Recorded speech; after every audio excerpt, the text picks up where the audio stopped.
Chapter 11. Assignment to Thailand. I returned in October 1972, and in March 1973, Ronnie was given an assignment at Nakhon Phanom Air Base in Thailand. Still, there was no word from the Russian consulate. Ronnie had to leave in April, so I remained behind just in case they granted Papa a visa. Ronnie and I both were scheduled to speak to a Methodist revival meeting on a Friday night.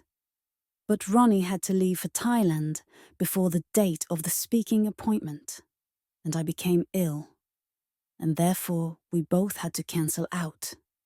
Since I wouldn't be able to speak at that time, they asked if I would speak at their Wednesday night prayer meeting. I consented, of course, and they packed the house that night to listen to the lady from Russia tell her story of life under communism. That was an interesting meeting. I had brought 4 Mormon missionaries with me, and they were in the audience. After I had given my usual ending, and they now knew that I was a Mormon, the pastor asked me if I would like to tell them a little about our religion. I felt like this would be an excellent opportunity to introduce the elders. So I asked the elders to come up and tell our story. Each one spoke in turn and bore their testimonies. The pastor had nothing but praise for the missionaries. He admired their courage, their youth, and their zeal, and recommended to his congregation that they could learn something about witnessing for the Lord from these young men. One lady followed us out to the car and wanted some literature about the church. Of course, the elders obliged. I never knew of the outcome because I had to leave shortly after for Thailand. Papa would not be allowed to travel to USA. I would join Ronnie in Thailand. Finally, about 1st August 1973, I received the official word that Papa would not be allowed to leave Russia. I was very disheartened, but looking back now, I can see that it was for the best. I wanted to join Ronnie in Thailand as quickly as possible, so I contacted Charlotte Miller in Ronnie's office at Robins Air Force Base. She knew all the ropes and every trick in the book, so she had me fixed up with a passport, visa, and a set of government orders within just a few days. In the meantime, I was arranging for the rental of our house and selling our automobiles. I don't know how I was able to handle all that, but somehow I did, and I was ready to travel very quickly. I wanted to have a good visit with the children before my departure, so I visited first with Ronnie Jr. and Diane, who now lived in Atlanta, Georgia, and had 1 child, little Samuel Earl, who was 1 year old. They picked me up at the airport, and I stayed overnight with them. We had a lot of talking to do, and it was a good rest stop before my next hop, which would be to Salt Lake City, Utah. Next morning I departed for Salt Lake City to visit with our daughter Deanie and her husband David for a couple of days on my way to Bangkok, Thailand. Deanie and David picked me up at the Salt Lake airport. They had 6-month-old Jonathan with them, and I was seeing him for the very first time. He was all smiles and giggles and was so cute. This was actually my first visit with Deanie and David since their marriage, so we had a lot of talking to catch up on. I spent 2 nights with them and then was on my way to Travis Air Force Base, California, by way of San Francisco. Travis is 65 miles from San Francisco, and one catches a bus from the airport and arrives at the base within about 2 hours. All military and civil service travelers to Thailand and Southeast Asia had to depart from Travis Air Force Base. I spent the night at Travis AFB, and next day departed for Bangkok on a Boeing 747, filled with mostly military and dependent families. Our first stop was in Honolulu. The flowers in Hawaii are lovely in August, and I got to enjoy them around the terminal for the next 3 hours. Our next stop was on the island of Guam. This was just a short stop, and then we were on our way again. Next stop was Saigon. We came in very high until we got near the airport. Then we dropped in very steeply and hurriedly. The reason, of course, was to evade small arms fire from the Viet Cong, the communist element then fighting the South Vietnamese. The Viet Cong were backed by North Vietnam and Russia, and of course we had our own troops there in support of the South Vietnamese. As I understand it, we were there because of treaties and agreements, to come to the aid of the South Vietnamese in event of attack from external forces. North Vietnam was, of course, an external force. Our stopover here was only brief enough to allow military people to exit the aircraft and go on to their assigned areas while we remained on the plane. We departed for Bangkok as soon as we received the all-clear signal. Ronnie was waiting for me. Ronnie was waiting for me at the Bangkok airport, and it was so wonderful to be together again after 4 months of eternity.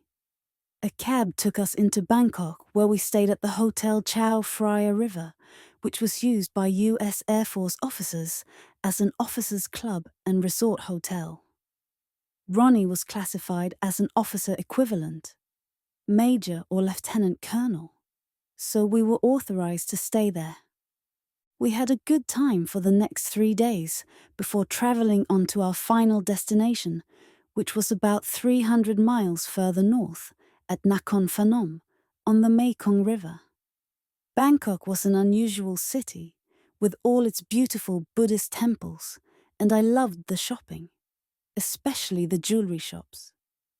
Our flight to NKP, Nakhon Phanom, was by a small aircraft and we landed at NKP Air Base. A taxi took us into town, where we stayed in a hotel for a few days, until we could rent a house. This was a nice house, but it seemed so isolated from other people. I related my dissatisfaction to Ronnie, and we decided to move to another house where we could be more involved with the Thai people. The Thai people. We found the Thais to be very warm and friendly people. Our landlord and landlady were very protective of us, and watched to ensure that unscrupulous persons did not take advantage of us, since we didn't speak the Thai language. Labor was so cheap there that we could afford a full-time gardener and a maid. I finally had to let the maid go. She could not conform to my way of doing things, and I could not conform to hers. I will always remember Kathy, a young neighbor that spoke English. She was about 22 years old and was such a help to us when we wanted to communicate with our landlord or landlady, who treated us like we were royalty. The whole town knew about us and treated us with such respect. We always tried to conduct ourselves with dignity, worthy of their respect. We always tried to understand and observe their Thai customs and rules of conduct while out in public. Also, they were impressed when they learned that we had hung pictures of their king and queen high up on the wall near the ceiling, just as the Thais do. We were expressing respect for their cherished leaders by doing so. And they really loved us for that. The Thai restaurant on the airbase was a good meeting place for Ronnie and me, so we would often meet there after his work hours. There was also a good shopping area in the same building. We bought Ronnie a Seiko watch there and several pieces of jewelry, such as rings and bracelets for me. Gold rings with good gemstones could be purchased rather cheaply in 1973 and 1974, so we bought several. We really enjoyed our stay in Thailand, and we went to Bangkok as often as possible. Church was held on NKP Air Base. Church was held in the base chapel, and Ronnie was the branch president. He served in that capacity for several months and was then called to be a councillor in the Thailand District Presidency. Lieutenant Colonel James Spencer, who now lives in Ogden, Utah, succeeded Ronnie as branch president after having served as a counselor to Ronnie for several months. Some bad memories. One bad memory of Thailand relates to an illness that overtook me. I had gotten to the point where everything I ate hurt my stomach. I had lost down from about 123 pounds to 83 pounds and finally had to check into a Thai hospital in Bangkok. Thai doctors get their training in the USA, and only the most intelligent are sent for training. So they are as good as any doctors anywhere in the world. A team of 3 doctors worked with me for 3 weeks before getting me to gain weight again. Test after test revealed nothing. They scoped, probed, worried, and fretted, but no results.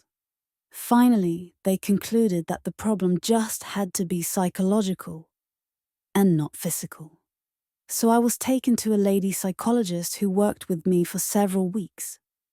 I had begun to gain weight again, and my food wasn't hurting me as before. So I decided that I didn't need her anymore.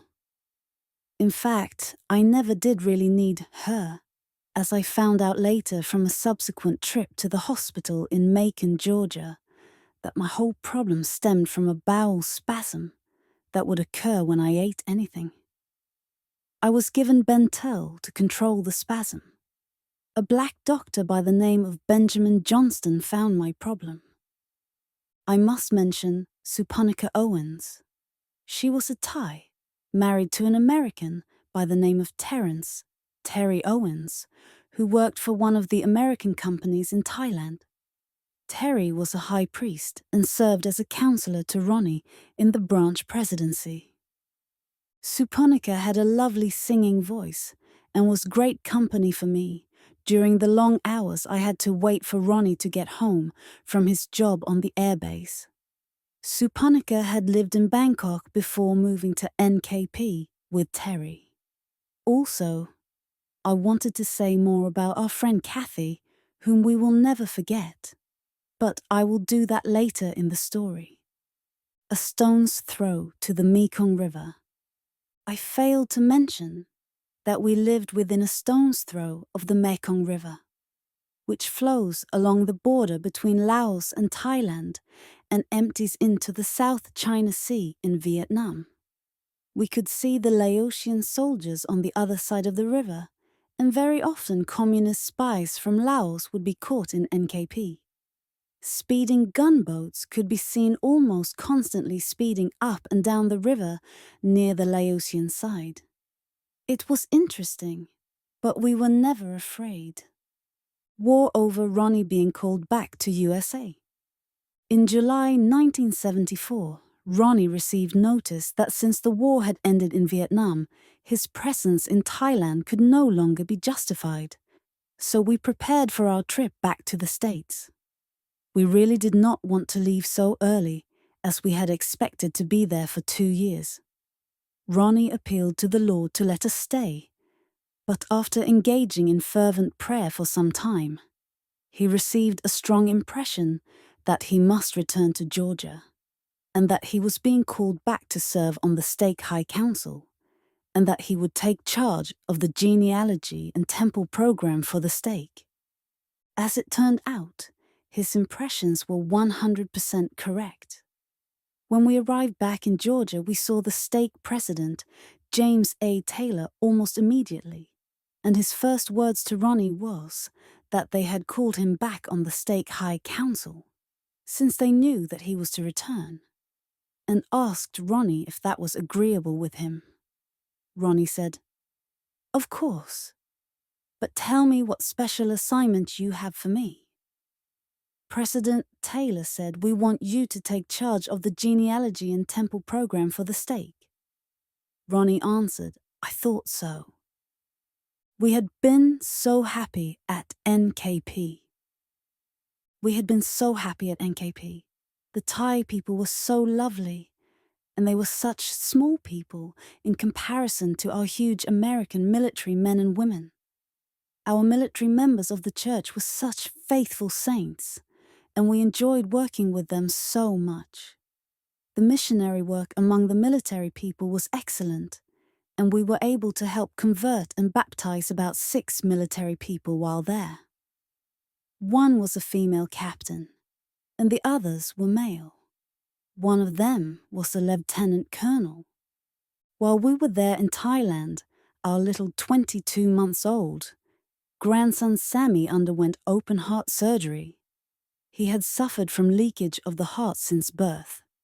I was worried about this and upset a great deal of time, and I believe that this was at least partly responsible for my hospitalization. However, Sam turned out to be a strong, healthy boy, and there was no need for the worry. We departed from Thailand in July 1974. Our local Thai physician and his wife met us in Bangkok and took us out for a lovely evening in Bangkok. We had a very tasty meal and watched a lovely floor show of beautiful young Thai lady dancers. We spent the night at the Chao Phraya, Chop Ya, hotel, and next morning we departed from Bangkok heading back to the USA. Time for a visit to children and relatives. We stopped as usual at Travis Air Force Base, California, and spent the night there before going on to Salt Lake City, Utah, where we stopped off for a few days' visit with the children. Ron Jr. and Diane were back at BYU, where Ron Jr. was trying to complete his degree in psychology, which he was able to do after a while. We really enjoyed our visit with the children, and while we were there, David and Deanie showed us a 20-acre piece of property between Provo and Salt Lake City near Lehi, which we bought. We paid $6,000 in cash for the property and later sold half of it for $6,700. Our next move was to fly to Charleston, West Virginia, where we were met at the airport by Ronnie's parents. His parents really loved us, and we loved them so much. After several days with Ronnie's parents, we bought a new Ford from Ronnie's brother Jack, who was a Ford dealer in Whitesville, West Virginia. We finally set out for the last leg of our journey, 650 miles to the south. We had previously arranged for Martha and Jerry Fagard to vacate our house near Kathleen, Georgia. They had lived in it for the past year and had kept Katia, one of our dogs. Our other dog, Emo, had been kept by another one of the church members. He was so happy to see us and wouldn't let us out of his sight for weeks afterward. Good to be home again. In spite of leaving Thailand with mixed emotions, it was so good to be back home again and living in our own home, sleeping in our own bed. But we were saddened by the absence of our little 15-year-old dog, Phoebe. We had learned earlier that she had gone into the woods and never returned. We found what we think were her bones months later. We really loved that little dog. We loved to travel, but we always had to leave our little dogs and cats with someone else. That was one of our dislikes about having to accept overseas assignments. Time for some late gardening. We were home in time to still get in a late garden. Jerry and Martha had raised tomatoes and eggplant and had just finished picking everything off their plants and asked if we wanted them to pull up the old plants and get rid of them. We said, no, just leave them, and we will experiment with them. We had some old ripened chicken compost which we put around each plant, and we took the long spindly stems of the tomato plants and bent them to the ground, where we covered sections of them with soil. We were amazed to see the plants take new life and begin to bloom again. Those old plants brought on new tomatoes and eggplants that did better than the original crop.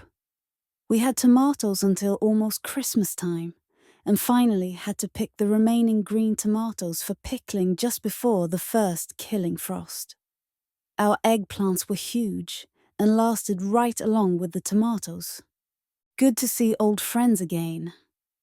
One of the first things that took place after our return from Thailand was to look up all our old and very dear friends. Sister June Humphrey had been ill for many years with crippling arthritis. I had visited her very often and really had a great love for her. Also, Olga Funk, another Russian girl, had been ill with cancer for such a long time. I visited her often. Sister Lucille Bennett, wife of Gordon Bennett, lived about 25 miles from us, in Macon, Georgia, and she was one of my dearest friends. I could always count on her if I needed help in any way. I loved Sister Bennett so much. I had so many good sisters in the church whom I dearly loved, and I had really missed them all while we were away. I had missed our little home and our 10 acres of beautiful land. I missed being able to grow things. I had loved to grow things all my life and had always wanted a place of our own. Finally, my dream had come true when we bought this place. Now I could plant until my heart was content, at least for the next 2 years. Ronnie was back at work at Robins Air Force Base. He was supervisor of a helicopter material support section and had worldwide responsibility for supporting all Air Force helicopters and some miscellaneous types of aircraft. I understand that any type of aircraft uses millions of dollars worth of spare parts. They can't take chances with aircraft like they can with ground vehicles. So Ronnie had to be sure that the right kinds of spare parts were procured and available when needed. Aircraft can be grounded rather quickly when parts are not available. Ronnie was a real professional at his job, our Thai friend Kathy. We were not home very long until we heard from our little Thai friend Kathy. She wanted to come to the States very badly and wanted to know if we could help her. We wanted very much to help her, but it wasn't going to be easy. We could bring her in on a tourist visa, but then she would have to return when the visa ran out. We wanted something more permanent for her. Finally, we felt impressed to tell her not to worry, that a fine young American soldier or airman would marry her and bring her back to the States with him. Within a very short time, we heard from her. And sure enough, a young airman had discovered her, and they were about to get married. The following spring of 1975, Kathy and her new husband, Airman Tim Gisselbach, were ready to come home. She could stay with us. Since there would be problems getting set up in a new home somewhere near Langley Air Force Base, Virginia, it was decided that Kathy would fly into Atlanta, Georgia, where we would pick her up and take her to our place. She would spend a few weeks with us, thus allowing Tim sufficient time to make his move to Langley Air Force Base and rent a house. He would then fly down to Robins Air Force Base and pick up Kathy. The arrangement to have Kathy stay with us was a good one. We remembered how good she could cook and were looking forward to some good Thai and Chinese cooking. We drove to Atlanta the evening she was supposed to arrive, and when we checked the aircraft arrival schedules, her flight number was not listed. We were baffled, the poor kid. She must still be in California. We suffered for her. After standing around for a while, wondering what we should do, we decided that maybe she could have been on another flight. All we had to do was ask someone at the counter to page Kathy. We did that, and Kathy was by our side within 2 minutes. She had come in on an earlier flight and was simply waiting in one of the waiting rooms. She knew that we would come, so she wasn't worried. After a sufficient amount of hugging and kissing, we were on our way back to Kathleen, Georgia. We really enjoyed Kathy's stay. She didn't disappoint us on the cooking. She did a command performance every day. We took her with us when I spoke to a group of about 100 engineers at Robins Air Force Base. She was amazed at how I was able to speak before a sophisticated group such as that. and then go back home, change clothes, and go to work in the garden. We had a good time visiting the big shopping malls and doing things together while she was waiting for Tim's arrival. Tim finally arrived. Tim arrived after about 3 weeks, and the two of them stayed with us for a few more days. Then we put them on a plane for Langley Air Force Base, Virginia. We corresponded with them for a long time, and last heard from them from Spain in 1979/80. We haven't heard from them since, and have lost all contact with them as of this writing. We would love to re-establish contact with them, and we think the world is small enough until perhaps we will.